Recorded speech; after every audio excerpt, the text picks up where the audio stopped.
नमस्कार, मैं हूं दीपिका शर्मा और आप देख रहे हैं क्राइम तक। यूपी हमेशा से माफिया, गैंगस्टर्स, इनके लिए हमेशा चर्चा में रहा है।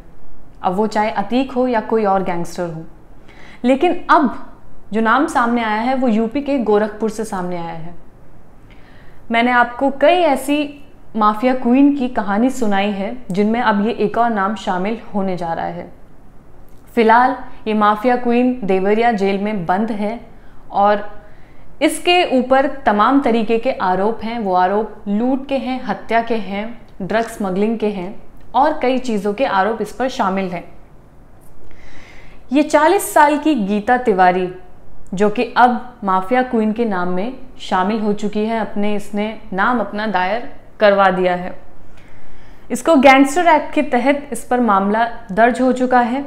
गीता पर लगभग 8 अलग अलग केस में नाम जा चुके हैं। लूट हो, डकैती हो, हत्या हो, ऐसे तमाम मामले इसके ऊपर लग चुके हैं, आरोप लग चुके हैं।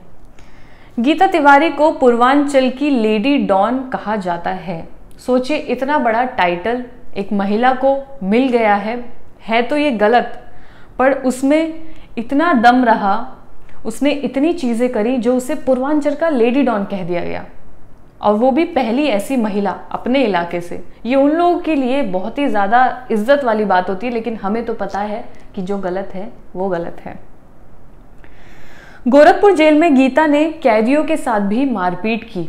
जब इसे गिरफ्तार किया गया, जिस जेल में इसे रखा गया, तो वहाँ पे इसने इतनी बदतमीजी से ये पेश आई, लोगों के साथ मारपीट की, व्यवहार, अपना बिहेवियर इतना गलत रखा कि इसे दूसरी जेल में शिफ्ट करना पड़ा।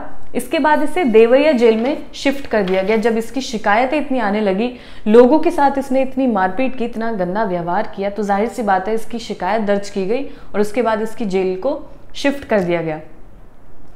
ये जो गीता है, ये मामूली से परिवार में बड़ी थी। परिवार क्या, ये एक शेल्टर होम में पली बड़ी थी। जो भी इसने पढ़ाई की अपनी वहीं से करी। 2009 में गीता ने शादी की थी एक सोशल एक्टिविस्ट से। दोनों आराम से रहने लगे, दोनों की एक बेटी भी हुई। फिर दोनों के ऊपर इतनी जिम्मेदारियां बढ़ने लगी कि बहुत पैसों की ज़रूरत होने लगी, जिसके लिए उन्होंने एक ऑर्केस्ट्रा बैंड भी खोला।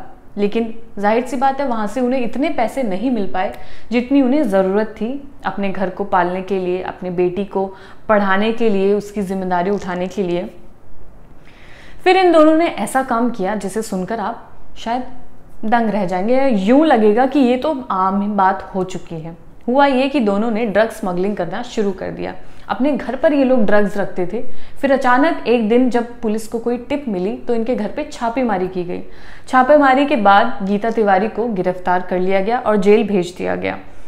लेकिन फिर 2016 में गीता के पति की मौत हो गई। ये जेल से जब बाहर आई तब इसको ये लगा कि इसके पति का जो बिजनेस था, जो ये काला धंधा था, ड्रग स्मगलिंग का धंधा था, इसने अपने कंधों पर ले लिया और इसकी जिम्मेदारी अपने ऊपर उठा ली। फिर उसके बाद इसके अंदर का जो डर था वो तो एकदम खत्म हो चुका था, क्योंकि जेल में आना जाना इसके लिए बहुत आम बात हो चुकी थी।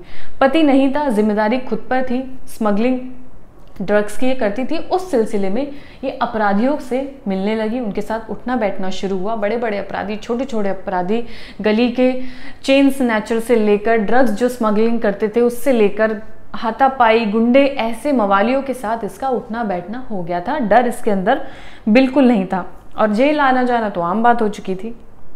20 अक्टूबर को गीता जेल से बाहर आती है। बाहर आने के बाद अपनी नातिन का बर्थडे सेलिब्रेशन की तैयारी करती है कि उसको ये एक सरप्राइज़ देगी, एक पार्टी प्लान करेगी अपनी नातिन के लिए, और वो वही करती है। लेकिन पार्टी में कुछ ऐसा होता है कि फिर वहाँ से एक और इसकी चीज़ शुरू होती है, क्योंकि जब महिला के अंदर डर निकल जाए उसके बाद उसके लिए कुछ भी चीज़ मुश्किल नहीं रह जाती है। उस पार्टी में जिसमें इस बच्ची का बर्थडे मनना था, उस पार्टी में ताबड़तोड़ फायरिंग होने लगती है, ताबड़तोड़ गोलियां चलने लगती हैं और उसमें 2 शख्स को गोली ये खुद मारती है। गीता तिवारी खुद गोलियां चलाती है 2 शख्स के ऊपर जो जख्मी हो जाते हैं। उसके बाद जब पुलिस वहां पर पहुंचती है तो गीता तिवारी को फिर से जेल भेज दिया जाता है और वो अभी भी जेल में बंद है। लेकिन जेल में जब इसने लोगों के साथ गंदा व्यवहार किया, ये शॉर्ट टेम्पर महिला थी जो किसी भी बात पे इसे जल्दी गुस्सा आ जाता था। ये एक इस तरीके की महिला भी थी कि ये लड़ाई झगड़े करने में इसको मजा आता था। वो ये करती थी, लोगों के साथ मारपीट करना, इसने कैदियों के साथ मारपीट करना शुरू कर दिया। वहाँ का माहौल सारा इसने खराब कर दिया। जो लोग शायद सुधरना चाहते थे उनको ये सुधरने ना दे, उस चीज़ में शामिल करने लगे कि जेल से बाहर जाकर ये करेंगे वो करेंगे। इस चीज़ में इसने लोगों को शामिल करना शुरू किया। जब मारपीट की, ऐसा सब व्यवहार हुआ तो जाहिर सी बात है शिकायत होनी थी। जब इसकी शिकायत हुई तो इसे गोरखपुर जेल से देवरिया जेल में भेज दिया गया, जहाँ पर ये अभी भी है। और इस तरह की इसकी कहानी शुरू से लेकर, जो एक शेल्टर होम में पली बढ़ी एक लड़की थी, वो ऐसे अपनी ज़िंदगी के उतार चढ़ाव देखती है, लेकिन इलीगल तरीके से इसने सारी चीज़ें करने की कोशिश की। जब इसे सुधरने का एक मौका दिया गया, ये वहाँ भी नहीं सुधरी और उसके बाद अभी तक ये जेल की सलाखों के पीछे है।